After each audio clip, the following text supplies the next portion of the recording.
नमस्कार, आप देख रहे हैं भारत अपडेट और मैं हूं आपके साथ सौम्य अवस्थी। बड़ी खबर देते जहां सीएम योगी आदित्यनाथ आज दिल्ली के दौरे पर हैं। जापानी निवेशकों से संवाद करेंगे। जापानी उद्यमियों के साथ निवेश पर होगी अहम बैठक। 19 अगस्त को यूपी इन्वेस्टमेंट कार्यक्रम में शामिल होंगे सीएम योगी। यूपी में निवेश की संभावनाओं और औद्योगिक विकास पर होगी चर्चा। निवेशकों के लिए यूपी में उपलब्ध अवसरों पर होगा मंथन। योगी के दिल्ली दौरे पर निवेश को लेकर बड़े संवाद पर नजर।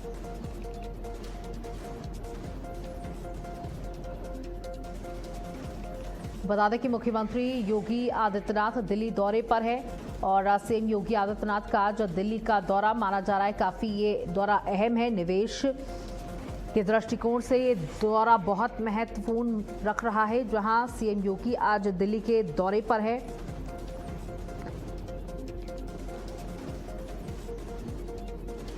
तो दिल्ली के दौरे पर मुख्यमंत्री योगी आदित्यनाथ।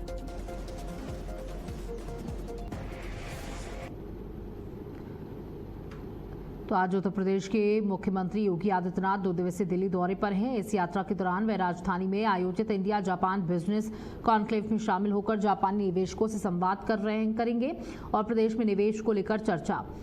बता दें कि मुख्यमंत्री दिल्ली में जापानी निवेशकों के साथ बैठक कर रहे हैं ताकि उत्तर प्रदेश में औद्योगिक विकास और जापानी निवेश को बढ़ावा दिया जा सके।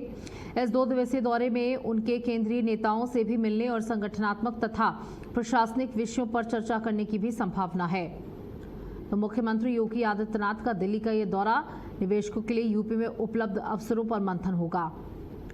देखिए, मुख्यमंत्री दिल्ली में जापानी निवेशकों के साथ बैठक करेंगे ताकि उत्तर प्रदेश में औद्योगिक विकास और जापानी निवेश को बढ़ावा दिया जा सके।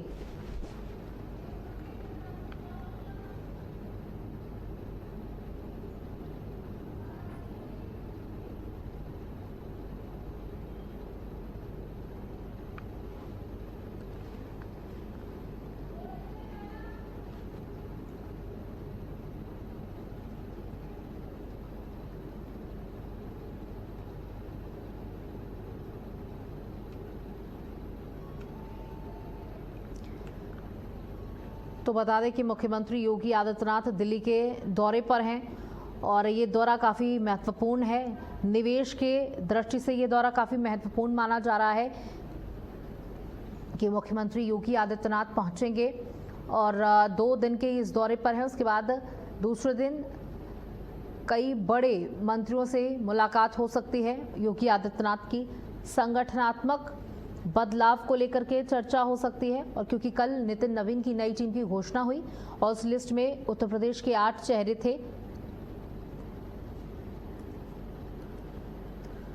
कानून व्यवस्था पर चर्चा हो सकती है, लेकिन सबसे महत्वपूर्ण जापानी निवेशकों से संवाद करेंगे मुख्यमंत्री और ये संवाद उत्तर प्रदेश में निवेश को बढ़ावा देने के लिए होगा। ये बैठक उनके साथ निवेश को बढ़ावा देने के लिए होगी।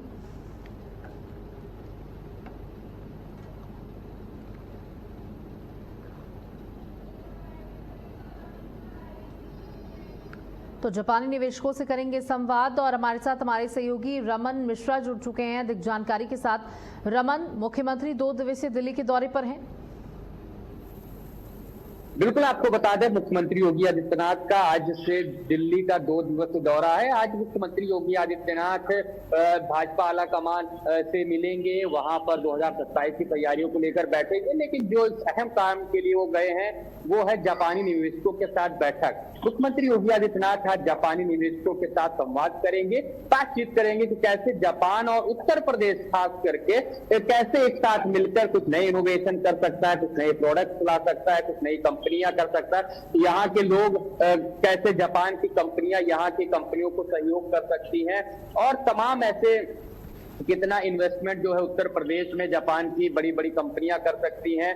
कुछ एआई से जुड़े, कुछ रोबोटिक साइंस से जुड़े जो चीजें हैं वो कैसे उत्तर प्रदेश में एक जगह जगह पर उसकी कंपनी फैक्ट्री शुरू हो, कंपनी लगे और कैसे स्कूलों में भी उसको पढ़ाया जाए। जिस तरीके से मुख्यमंत्री योगी आदित्यनाथ ने अभी तक 15 अगस्त को इसका घोषणा किया था, इन सब चीजों को लेकर चर्चा करेगी। और कल मुख्यमंत्री योगी आदित्यनाथ होटल ताज में जो वहां पर कॉन्क्लेव होने वाला है भारत और जापान के निवेशकों का, उस कॉन्क्लेव में पहुंचेंगे, वहां पर लोगों से मिलेंगे, संवाद करेंगे और उनका सीधा एक उद्देश्य है कि उत्तर प्रदेश में किस तरीके से निवेश बढ़ाया जाए और उसमें जापान कितनी मदद करेगा।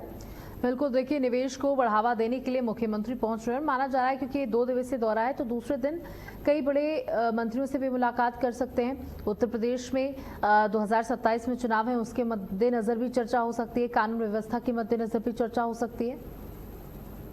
बिल्कुल, मुख्यमंत्री दिल्ली जाएं और राजनीतिक चर्चा ना हो, ये कहाँ संभव है। बहाना, मुख्य काम भले कॉन्क्लेव हो सकता है लेकिन राजनीति की बातें वहां पर जरूर होंगी। और खासकर जिस तरीके से भाजपा की राष्ट्रीय टीम में उत्तर प्रदेश के 8 शहरों को जगह मिली है, वो अपने आप में इस समय ये संकेत है कि किस तरीके से भारतीय जनता पार्टी उत्तर प्रदेश को लेके फोकस है। 2 महामंत्री, 2 उपाध्यक्ष, 2 मंत्री और एक अल्पसंख्यक मोर्चे का राष्ट्रीय अध्यक्ष और एक ओबीसी मोर्चे का राष्ट्रीय अध्यक्ष। आप समझ सकते हैं कि उत्तर प्रदेश की कितनी बड़ी हिस्सेदारी इस बार की नितिन नवीन की टीम में है। यानी 2027 को लेकर दिल्ली ने कमर कस ली है।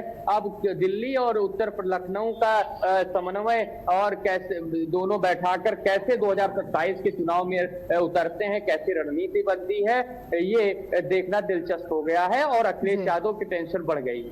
बिल्कुल, देखिए निवेश, एक तरफ निवेश लाने का पूरा प्रयास है कि उत्तर प्रदेश में जैसे ही निवेश आएगा उत्तर प्रदेश और प्रगति करेगा, तो दूसरी तरफ राजनीतिक पर्सपेक्टिव से भी लगातार काम किया जा रहा है। जो नितिन नवीन की नई टीम है उसमें कई चेहरे उत्तर प्रदेश के हैं क्योंकि उत्तर प्रदेश कई मायनों में बहुत महत्वपूर्ण है। रमन, देखिए पिछले बार जो लोकसभा चुनावों में जिस तरीके से भारतीय जनता पार्टी को झटका लगा था, माना जा रहा है कि ये जो राष्ट्रीय लिस्ट भी आई है उस झटके के मद्देनजर आई है, उस झटके को याद रखते हुए आई है कि आने वाले चुनावों में जो काफी महत्वपूर्ण है उसमें ऐसी स्थितियां ना बने।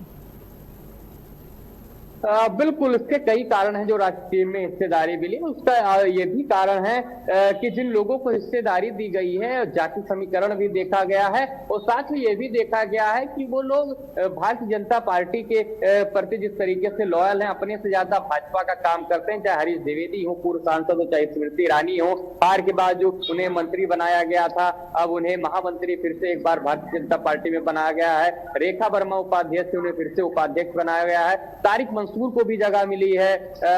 बासित अली जो कि प्रदेश अध्यक्ष है यहाँ पर, उनको भी जगह मिली है। यानी पूरा एकदम सेट किया गया है कि कैसे लोगों को सेट करना है। जाति समीकरण, क्षेत्रीय समीकरण को मायने दायरे में रखते हुए, दिमाग में रखते हुए टीम बनाई गई है और ये भी फोकस रखा गया है कि 2027 में ये लोग कितने मददगार होंगे।